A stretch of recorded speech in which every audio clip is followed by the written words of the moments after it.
Hola chicos, ¿qué tal? Bienvenidos a Ventana Virtual. Yo soy Lar Barrera, profesor de fotografía, y el día de hoy veremos nuestro primer tutorial, la cual aprenderemos la historia de la fotografía. Bueno, comencemos con la historia de la fotografía. ¿Qué es la fotografía? ¿Cómo comenzó? Todas estas cosas aprenderemos en el primer tutorial del día de hoy. Historia de la fotografía. Desde los griegos y Aristóteles y Euclides, siglo V, siglo IV a.C., iban descubriendo el uso de la cámara oscura. Leonardo da Vinci la redescubrió en el siglo XV y lo usaba para pintar. Aquí vemos un ejemplo de la cámara oscura, como desde un agujero muy pequeño se proyectaba la luz y el pintor en ese tiempo recalcaba o calqueaba la imagen al realismo, o sea, tal cual a la imagen proyectada.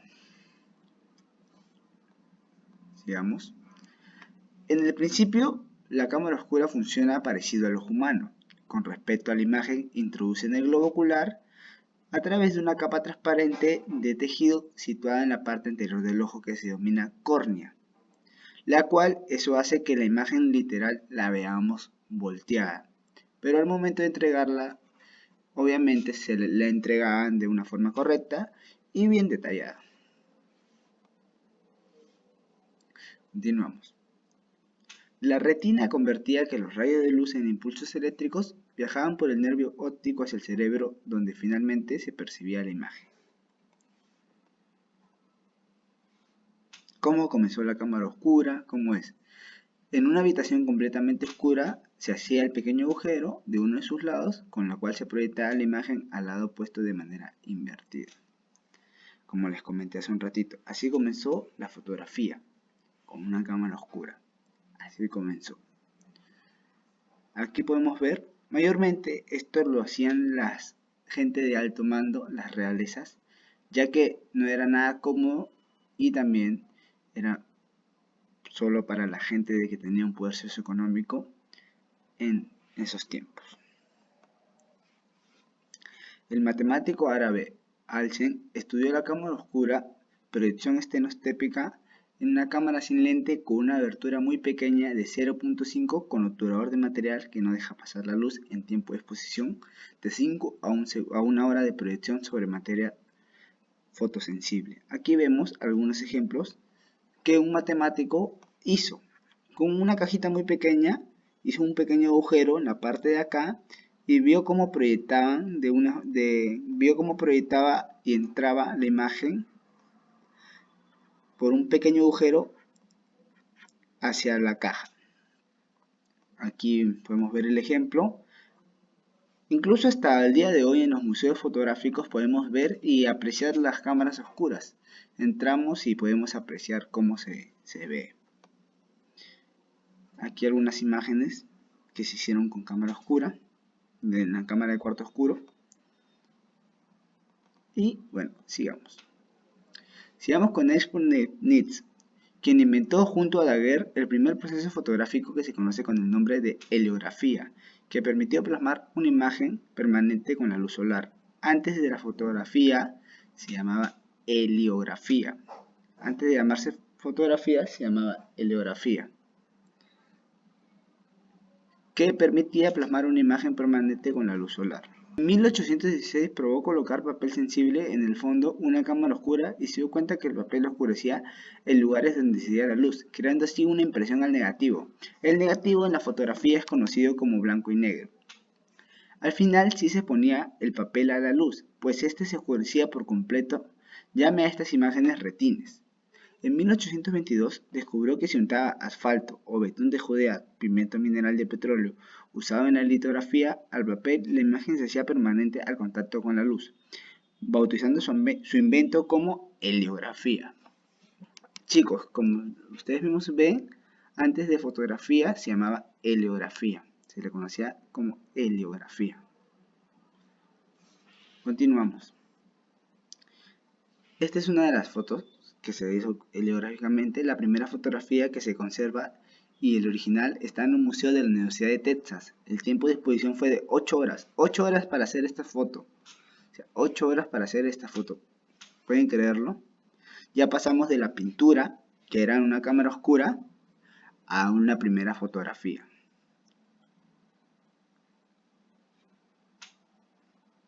Continuemos. Ahí vamos a continuar. Estamos viendo aquí otras fotitos que se hicieron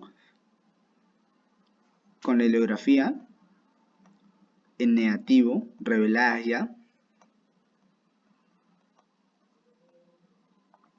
Entre 1822 y 1823, con el fin de reproducir dibujos, como que nosotros nos llamamos la copia por contacto. Barnizaba el reverso en un grabado para volver al papel translúcido y una vez seco aplicaba el grabado sobre la placa de cobre o de estaño, recubierta de barniz al betún. Exponía todo a pleno sol durante 3 o 4 horas y luego lavaba la placa en esencia de lavanda diluida en aceite de petróleo blanco. El betún, que había sido preservado de la acción de la luz bajo el trazo del dibujo, se disolvía y dejaba aparecer el metal descubierto. También esta técnica fue aplicada unos años después cuando se hacían las famosas fotos a foco rojo, que tú llevabas tu rollo y en la imprenta te lo hacían pasar por un líquido y todo ese proceso. ¿Correcto?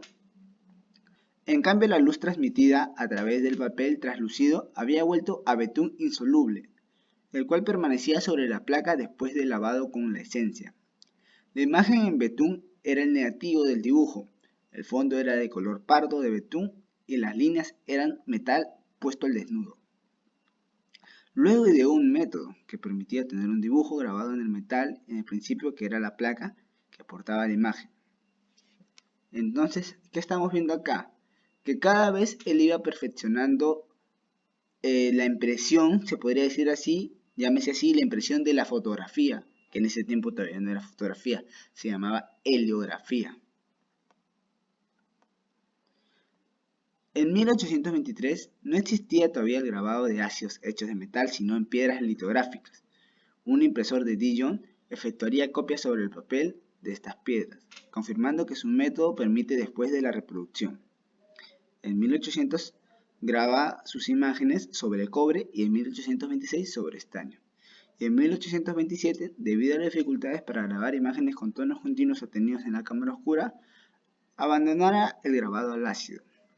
Vieron el proceso de cómo desde un cuarto oscuro fue pasando las impresiones y todo, y cómo iba reproduciendo y cada vez cómo iba mejorando la impresión de la fotografía. A ver, chicos. En 1828 descubre un nuevo método que lleva a tener imágenes con medios tonos y una calidad superior, una mejor calidad a la que se estaba trabajando, usando como soporte de plata pulida y dejando actuar vapores de yodo sobre la imagen en betún. Obtiene verdaderas fotografías en blanco y negro y sobre metal que veremos a continuación. Claro de luna, la heliografía en la placa estaño. Es una mejor fotografía de las anteriores. No una gran calidad, pero para ese tiempo era una muy buena fotografía. Era una imagen de ruinas de Adbatio, reproducción de un dibujo por contacto. Era una técnica de grabado al ácido. Eso era una imagen de 10 por 13.4 centímetros y una placa de 14 por 16.5. Louis-Jacques Mendes Daguerre, pintor y dibujante, supo manejar la cámara oscura muy bien. Era el inventor del diorama, modelo que creaba una ilusión óptica tridimensional de paisajes. En 1829 firma contrato con Knight. En 1833 fallece Knight, modifica su contrato y se adueña del daguerrotipo. En 1865 publicó los daguerrotipos. Es una imagen positiva en ejemplar y lo único de gran detalle que se obtiene a través de un proceso químico sobre las láminas de cobre plateadas y tratadas con vapores de yodo y yoduro de plata por una hora. Continuamos. Fue el primer método comercial rentable y extendido entre 1840 y 1850. Reduce el tiempo de exposición de horas a minutos y en 1837 se obtiene el primer retrato portrait de MR de Nicolas Huet. Recuerdan que antes para imprimir una fotografía demorábamos 4 horas, como hemos estado viendo. Ahora de todo eso pasaban a minutos, un aproximado de 30 a 50 minutos era lo que se demoraban en imprimir una fotografía. Obviamente, en estos tiempos la imprimimos rápido, en un minuto, pero para ese entonces, imprimir una fotografía en ese tiempo era muy rápido para ellos. Los daguerrotipia se presentó en París en agosto de 1839 durante una reunión de la Academia Francesa de Ciencias y la Academia de Bellas Artes. El bodegón tiene más detalle, más contraste, más nitidez. Eso era lo que hacía el daguerrotipo. Que las fotografías se vean a más detalle, más nitidez, mejor contraste, sobre unas planchas mejores pulidas. El Louvre desde la orilla de Sena, 1939. El Boulevard du Temple, París, 1839, primera representación del ser humano. Ahí era una exposición de 10 minutos. La naturaleza muerta, con estatua de Júpiter, Donats, en 1839. William Henry Fox, Escocia, botánico, inventor, matemático, político y filósofo, 1834. Comienza con sus dibujos fotogénicos, una imagen tomada sin cámara, colocando objetos directamente sobre el papel cubierto por cloruro de plata, donde incide la luz se volvía oscuro. Ahí es conocido como un tono sepia, como ustedes lo ven. Da a conocer el calotipo, primer proceso fotográfico en el que se vuelve positivo y negativo, y con estas primeras copias, estos términos positivo y negativo de fotografía fueron acuñados por su amigo John Herschel. Sí, chicos, si el negativo era blanco y negro, el positivo obviamente era color. En 1844 a 1846, The Pencil of Nature, el primer libro ilustrado con fotografías impresas a partir de negativos calotipos. 24 calotipos con cada una de su descripción de escena. A continuación vamos a ver fotografías impresas en un libro.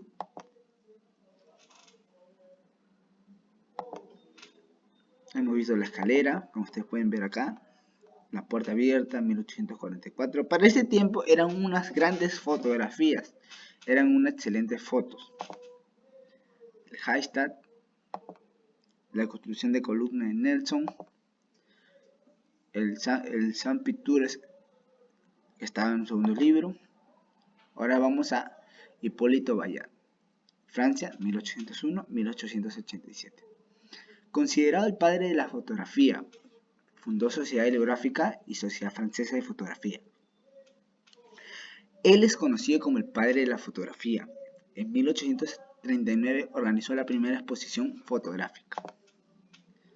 El dibujo fotogénico, el autorretrato como abogado, 1840. Y Martin Chamby, peruano, el poeta de la luz. Conoce a los fotógrafos ingleses Mr. Anwatts y Mr. Ferren. En 1908 viaja a Arequipa y mejora sus conocimientos fotográficos. Discípulo de Max Telforo Vargas durante 9 años. En 1924 establece su estudio en Cusco, retrata personajes políticos e intelectuales. Durante más de 20 años viaja por Cusco realizando reportajes arqueológicos.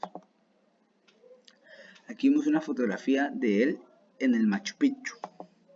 Martín Chambi, su trabajo se divide en comercial y cultural. Trabajó como reportero gráfico en Perú, Argentina y Estados Unidos. En 1925 realiza un trabajo documental de las ruinas de Machu Picchu. En 1979, el MoMA organiza uno de los retratos, una retrospectiva de su obra en Nueva York. Señoritas en la hechicería. Aquí estamos viendo fotos de él.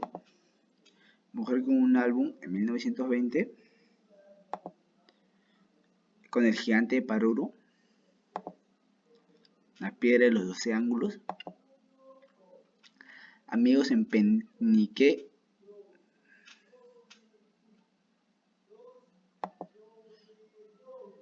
La boda de Don Julio Gadea. La campesina de Queromarca. Cargador de chicha, 1940, retrato espontáneo. Un joven mendigo, 1940. Y así vamos viendo sus fotografías de él. Y vemos a la larga cómo fue la evolución de la fotografía. Bueno chicos, eso fue un pequeño resumen de la historia de la fotografía. Hemos visto cómo la fotografía fue avanzando y cómo fue su evolución. No te pierdas el próximo tutorial donde aprenderemos las técnicas básicas de la fotografía. Así que nos vemos. Cuídate.